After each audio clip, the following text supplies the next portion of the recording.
अब हम देखेंगे the next part of our chapter is what is a shadow and how is a shadow formed. तो यहाँ पर भी हमें एक सिंपल सा एक्सपेरिमेंट करना है। उसके लिए हमें क्या क्या अपर्चर्स लगेंगे ये देखने से पहले हम ये देखेंगे the shadow obtain from a point source and extended source. तो what is a point source and extended source, तो पहले हमें एक यहाँ पे एक सिंपल सा एक्सपेरिमेंट करना है। तो चलिए let us see that. Candle torch हमें यहाँ पे लगेगी, कार्डबोर्ड लगेगा, screen, small ball and big ball etcetera. Okay, तो देखिए यहाँ पे आपको फिगर 17.3 में देखना है कि shadow formed by a point source. What is a point source, तो देखिए टेक आइदर अ कैंडल और torch as a light source. देखिए हमें कैंडल का यूज करना है यहाँ पे एक लाइट सोर्स के लिए। In front of it set up a cardboard with a tiny hole O as shown in the figure. देखिए यहाँ पे हमने एक कार्डबोर्ड रख दिया है और यहाँ पे एक छोटा सा होल किया है। तो आपको दिखाई देगा यहाँ पे एक छोटा सा होल है और उसको हमने क्या नाम दिया है, O. Now the light is seen to emerge from the hole on the cardboard. तो हमें जब होल कर देते हैं इस कार्डबोर्ड पर, तो हमें इस पॉइंट में से लाइट को हम इमर्ज होते हुए देखेंगे through this candle. Such a light source is called point source. ऐसा सोर्स ये है कि उसको हम पॉइंट सोर्स कहेंगे। जैसे कि ये एक होल में से इल्यूमिनेट हुआ है light through this candle, so it is a point source. Place a screen vertically at a distance of 1 metre beyond the cardboard. और कार्डबोर्ड के 1 मीटर के डिस्टेंस के बाद में हमें क्या रखना है, एक स्क्रीन रखनी है, वो भी वर्टिकली एंड फ्रॉम द किससे, उस कार्डबोर्ड से 1 मीटर की दूरी पर। Hang the big ball between the screen and the cardboard. और ये जो वर्टिकली स्क्रीन है और ये कार्डबोर्ड है, इसके बीच में हमने एक ये जो बॉल है बिग बॉल, वो कहाँ पर हमने रखा है, between the screen and the cardboard. Observe the shadow A B of the ball. ये बॉल है और उसकी जो ये शैडो है ए बी, वो हमें स्क्रीन पर दिखाई देगी। तो देखो बॉल तो छोटा था लेकिन उसकी शैडो कितनी बड़ी है और वो हमें दिखाई दे रही है यहाँ पे फिगर 17.3 में। The rays OP and OQ starting from the point source just pass by the ball and fall on the points A and B on the screen. However, since no rays reach the screen between the points A and B, that part remains unlit. This is the dark shadow or the umbra.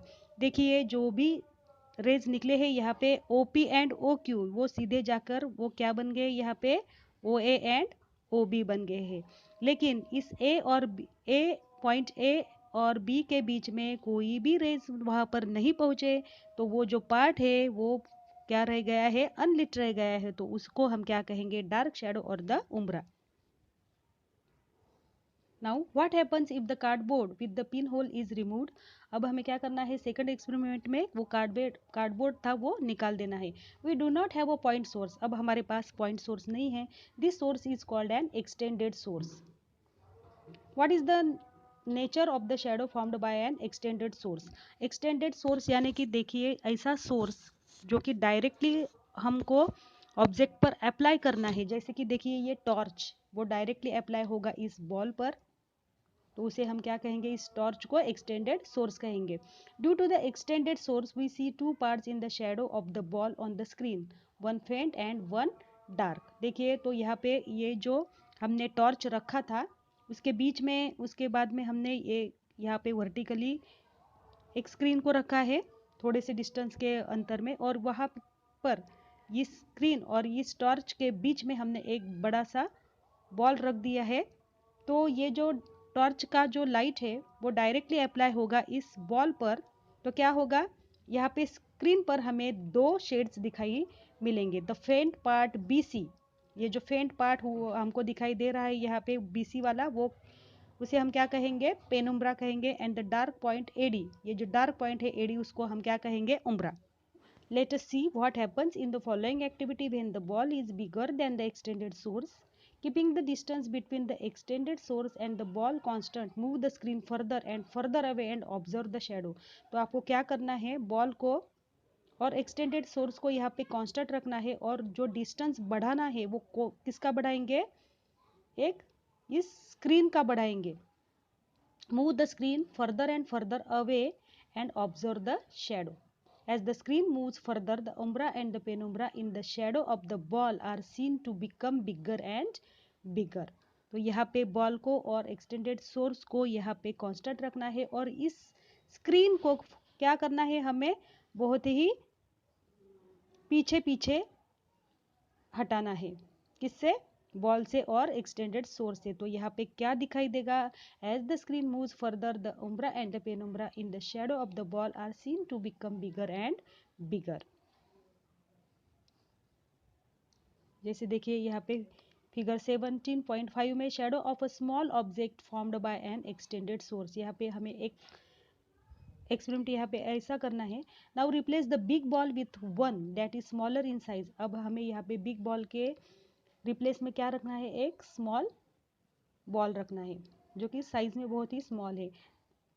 Then the light source किससे छोटा होना चाहिए, वो ये जो यहाँ पे torch दिखाई दे रहा है उसके कंपैरिजन में ये जो बॉल है वो छोटा चाहिए साइज में। देखिए ऊपर के एक्सपेरिमेंट में हमने क्या देखा था कि जो एक्सटेंडेड सोर्स था उससे बड़ा बॉल हमने यूज किया था, और यहाँ पे हमें एक्सटेंडेड सोर्स से छोटा बॉल यूज करना है। Now replace the big ball with one that is smaller in size than the light source. Okay, observe its shadow on the screen, और हमें यहाँ पे उसकी भी shadow यहाँ पर observe करनी है। We see the umbra and penumbra of the ball on it. Now without moving the light source and the ball, move the screen further away from the ball and observe its shadow. As the screen moves further, the umbra becomes smaller and smaller, and at a certain point it disappears. Shadow का observe करेंगे तो As the screen moves further, the umbra becomes smaller. तो उम्रा होती है वो छोटी छोटी हो जाती है। जैसे कि उम्रा यानी कि ये डार्क पार्ट, देखिए यहाँ पे मैंने आपको पॉइंट आउट करके दिखाया है। ये जो डार्क शेड है जिसको हम क्या कहेंगे, उम्रा कहेंगे, वो कैसी हो जाती है, छोटी छोटी हो जाती है। And at a certain point it disappears, और यहाँ पर एक पॉइंट ऐसा आता है कि वो हमें दिखाई ही नहीं देती है, क्योंकि हमने यहाँ पर स्क्रीन का डिस्टेंस बढ़ा दिया है। ओनली पेनुम्ब्रा हमको यहाँ पे दिखाई देगी। Now eclipses, what is an eclipse, eclipse यानी ग्रहण।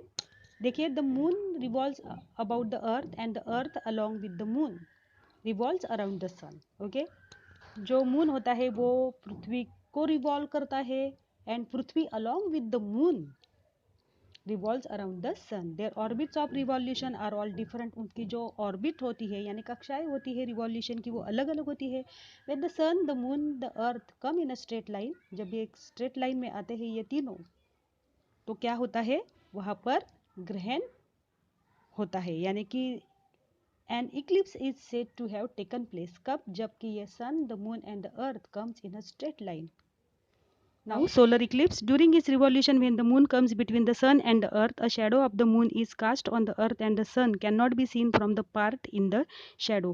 रिवॉल्यूशन करते करते मून क्या होता है, सूरज और पृथ्वी के बीच में आ जाता है, तो उसकी वजह से चांद की जो शैडो है वो पृथ्वी पर गिरती है, और उस जगह पर से हम सन को नहीं देख सकते। उसे हम क्या कहेंगे, solar Eclipse. This is called a solar Eclipse. A solar Eclipse is seen only on a new moon day. New moon day के दिन ही हम सोलर इक्लिप्स को देख सकते हैं। द सोलर इक्लिप्स में बी आइदर पार्शियल और टोटल। सोलर इक्लिप्स होता है वो एक तो पार्शियल यानी आधा होता है और पूरा होता है। Sometimes the solar disc is completely covered by the moon. कभी कभी क्या होता है, सोलर डिस्क होती है वो कम्प्लीटली कवर्ड होती है मून से। This is the total solar eclipse. तो इसे हम क्या कहेंगे, पूरा खग्रास कहते हैं हम उसे। खग्रास सूर्य ग्रहण जब कहते हैं तो वो क्या होता है, total solar eclipse. When the solar disc is not covered fully by the moon, जब ये सोलर डिस्क होती है वो पूरी तरह से कवर्ड नहीं होती है, किससे, मून से, तो we have a partial solar eclipse. तो हम उसे क्या कहेंगे, खंडग्रास सूर्य ग्रहण कहेंगे, यानी कि partial solar Eclipse. During a solar Eclipse ultraviolet rays which are harmful to us reach the earth. तो कुछ ऐसे रेज होते हैं अल्ट्रावायलेट रेज जो कि बहुत ही हार्मफुल होते हैं हमारे लिए, तो हम उसको खुली आँख से नहीं देख सकते इस सोलर इक्लिप्स को। तो उसे देखने के लिए हमें एक स्पेशल टाइप ऑफ गॉगल की ज़रूरत पड़ती है। उसके बाद में हम देखेंगे लूनर इक्लिप्स यानी कि चंद्र ग्रहण। When the earth comes between the sun and the moon, a shadow of the earth is cast on the moon and a part of the moon is covered. देखिए रिवॉल्यूशन करते समय जब अर्थ क्या करती है, वो बीच में आ जाती है सन और मून के, तो क्या होता है, शेडो ऑफ द अर्थ होती है वो मून पर गिरती है और जो चांद का पार्ट होता है वो कवर्ड हो जाता है। This is called the lunar Eclipse. A lunar Eclipse is so seen only on a full moon night. ये कब दिखता है हमें, सिर्फ पूर्णिमा होती है वही दिखाई देता है। If the whole moon comes in the shadow of the earth it is a total lunar eclipse. जबकि पूरा चांद ढक जाता है पृथ्वी की वजह से, तो हम उसे क्या कहेंगे, a total lunar eclipse when the shadow of the earth is cast only on a part of the moon। जबकि पृथ्वी की छाया होती है वो चंद्र पर थोड़ी ही पड़ती है, तब वो पूरा तरह से वो ढका नहीं जाता, तो वो उसे हम क्या कहेंगे, it is a partial lunar Eclipse. You can watch a lunar Eclipse with the naked eye. हम उसको अपनी खुली आँख से भी देख सकते हैं। उसे देखने के लिए हमें किसी भी स्पेशल गॉगल की ज़रूरत नहीं पड़ती है। No harmful rays are present there. So, a lunar eclipse can be seen over a period of a few hours। तो देखिए यहाँ पे नीचे आपको दिखाई देगा कि यहाँ पे सोलर इक्लिप्स और ये लूनर इक्लिप्स। देखिए सन, सोलर इक्लिप्स में देखिए सन और अर्थ के बीच में ये मून आ गया है, ओके। और यहाँ पे देखिए लूनर इक्लिप्स में सन और ये मून है, उसमें के बीच में ये पृथ्वी आ गई है। अब हम देखेंगे zero shadow day. The day on which the sun reaches exactly overhead is called the zero shadow day. देखिए ऐसा दिन होता है कि उसी दिन जो सन होता है वो हमारे बिल्कुल ऊपर यानी कि हेड पर होता है, वो हमें समझ में नहीं आता वो किस दिन हमारे हेड पर आया है, ओके।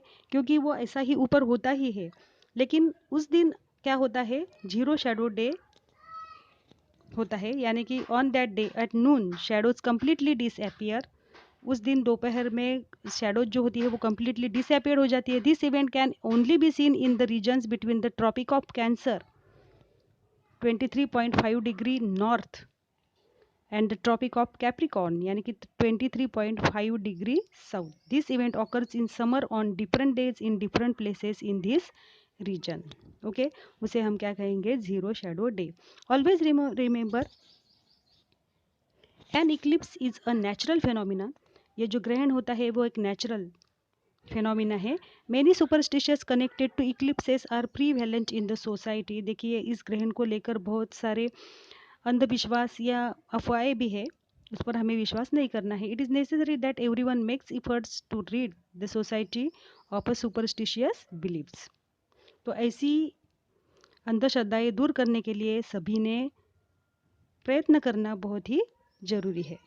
तो चलिए यहाँ पे हमारा चैप्टर नंबर 17 कंप्लीट होता है। तो मिलते हैं बच्चों हमारे नेक्स्ट वीडियो में, तब तक थैंक यू।